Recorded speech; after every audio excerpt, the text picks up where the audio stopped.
I'm really excited today because I got my latest seed order from Botanical Interest, and so I was going to share with you today these 10 new varieties that I'm going to try and grow this year in my cut flower garden and my vegetable garden. About a month and a half ago was my birthday, and I got this seed storage bin from Gardeners, and so I went through my whole seed stash and I sorted out all the seeds that were over 5 years old. And also I sorted out some of the varieties that haven't done very well for me or that I really haven't enjoyed growing, and I just got rid of those.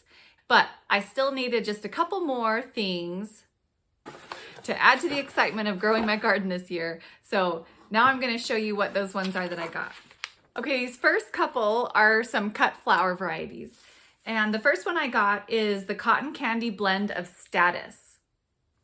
Status is that kind of typical filler in a grocery store bouquet that has those kind of little papery flowers. I love these because they work really good in fresh bouquets, and then they also dry really well and hold their color, and so they're great for a lot of the dried flower crafts and things that I like to do as well. I got the Isaac House blend of Scabiosa or pincushion flower. I have the Black Knight variety of Scabiosa as well, and I've grown that a couple of years. And Scabiosa is just one of those like classically easy to grow and really beautiful, also just beautiful in a cottage garden flowers. So I wanted to add a couple more colors. My sister had sent me some white ones 2 years ago that I liked having along with my dark ones. And then this has this really kind of pretty periwinkle blue variety as well. The next thing I ordered was Chinese forget-me-nots. And the interesting thing about this seed packet is that they have 2 different varieties in here, a spring and summer blooming variety, and they're actually like one is perennial and one is annual. So I'm not actually sure how that's going to work out, and it kind of seems like the annual one is better for cut flowers. It grows taller. So we'll see how that goes. I had some forget-me-nots that were in like a wildflower mix that Jeremy had planted that were really pretty. So I wanted to try growing those again. So the next 2 I got are herbs, and both of these herbs are really good for teas, for making teas. So I got anise hyssop. It's supposed to have like a kind of licoricey flavor, and it's actually used for cut flowers as well, and really great for attracting butterflies and pollinators. And the other one I've been trying to get a hold of for a while is actually Tulsi basil or holy basil. Some people say that this is like their favorite thing to grow for tea out of like all the things. So I've been trying to get a hold of that for a while, and it was out of stock a couple places where I tried to buy it. So I'm really excited to try those 2 new varieties for making herbal teas. Next, I have a couple of varieties of tomatoes that I'm going to try this year. I am growing the San Marzano Roma tomatoes. Now, I realized last summer I was growing way too many cherry tomatoes. My second to youngest boy was actually not snacking on the cherry tomatoes. He was snacking on my Roma tomatoes. If I want to have more Roma tomatoes for making sauces or anything, I decided I needed to grow a lot more this year. So San Marzano are supposed to be really good paste tomatoes for making into sauces or diced tomatoes or anything like that. And then the other one I got was the Oxheart tomato. And actually, I got Oxheart tomato seedlings from my friend last year. I'm a little bit confused though. They didn't quite look like this. They had more of like a heart shape to them. And so I don't know if they're different varieties or what, but I'm going to try and grow these ones from seed too. But they were so excellent. They were such good producers in my garden last year. The variety that I nixed for this year, and I threw away the seeds in my seed purge earlier, is the Cherokee Purple. And I was really disappointed with my Cherokee Purples. They're supposed to be like a favorite in terms of flavor, and I have grown them in the past, but in my garden here last year, they were all splitting all summer long, and it was so frustrating that I'd watch them and they would get big and they would start to color, and then they would just split, and they would split in these horrible splits, and I just threw them all to the chickens. And Botanical Interest is known as being a company that is really big on education and educating the gardener. All of their seed orders come with a seed starting guide, and I believe I've shown you in the past all of the seed packets from Botanical Interest open up to have a whole lot of more information inside about how to best grow and use the plant. So something that I noticed this year that I haven't seen anywhere else is that they are listing their tomatoes as either pole varieties or bush varieties. And I have seen that terminology before in relation to beans, right? Pole beans or bush beans. And for a long time in the tomato world, we've talked about these ideas of determinate versus indeterminate.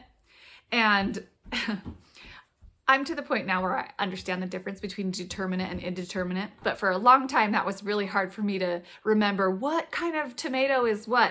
And so I think that they're kind of rebranding indeterminate varieties as pole varieties and determinate varieties as bush varieties.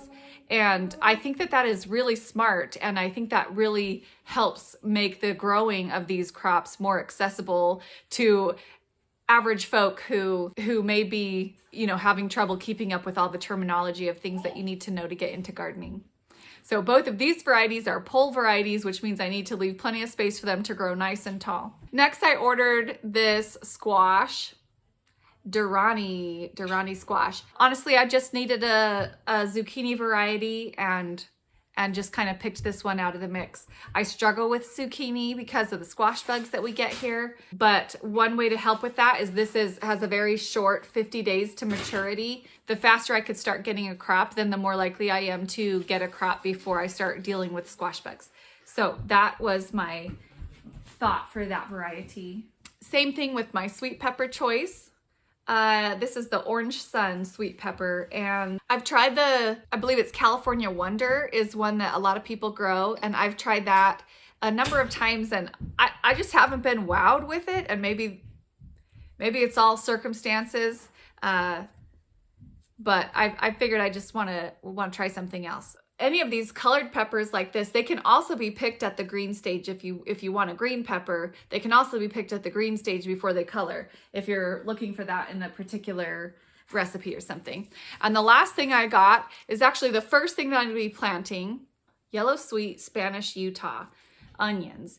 And these are long day onions because I am in central Indiana. So that is something to be aware of when you're buying onion seeds, is to look on a map to see if you will need short day or long day onions. So onions take 110 to 130 days to come to maturity. Now I actually tried this variety in the past a couple years ago. I think 2 years ago I tried this variety, but I didn't get them sown early enough. And so they didn't grow big enough throughout the season. And I thought, oh, well, I'll just leave them in the ground to grow a second year because onions are biennials, but they just rotted in the ground because we got too much rain that year. So I probably, in hindsight, I should have pulled them and then planted them the next spring as onion sets, like you might buy at the store. So hindsight is 2020. But these say when to start inside, recommended 10 to 12 weeks before your average last frost date. So that's where I am at. Today is Monday, February 6th. I am going off the last annual frost date of May 1st for my area. So this is the week I am going to start sowing some of my earliest seeds. I'll go ahead and show you what I'm sowing first in an upcoming video. So subscribe if you want to see what it is that I'm doing first. But I just wanted to show you the last couple things that were in this package. They sent a free pack of seeds, some sunflowers, and then they had a special promotion going in January. So they sent some of these recycled paper biodegradable seedling pots. So I'm excited to give those a try. I am really excited for this upcoming gardening season. This will be my first full season on the new homestead.